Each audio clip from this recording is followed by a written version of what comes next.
नमस्कार दोस्तों, आप सबको हमारे YouTube चैनल में आने का बहुत बहुत स्वागत है।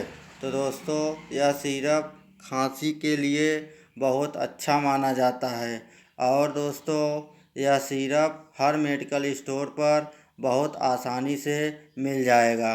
तो दोस्तों आइए इसका मिनरल डेट के बारे में जान लेते हैं। तो दोस्तों इसका मिनरल डेट है 6 जून 2021 और इसका एक्सपायरी डेट है 5 मई 2023।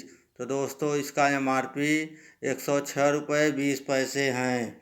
यह सिरप 100 ml का होता है और यह सिरप इकोजीन कंपनी का है। तो दोस्तों आपको गीली खांसी हो या सूखी खांसी हो या गले में खराश हो या सांस लेने में दिक्कत हो या फिर खांसी के दौरान बहुत सारी बलगम आ रही हो या सीने में जकड़न हो, इन सब के काम में बहुत अच्छा माना जाता है यह सिरप। इसे 3 टाइम लेना चाहिए, 10-10 ml या फिर 2-2 चम्मच 3 टाइम ले सकते हैं। तो दोस्तों सिरप पीने के बाद 2 घंटे तक हमें पानी नहीं पीना चाहिए, तभी इसका रिजल्ट बहुत अच्छा बताएगा।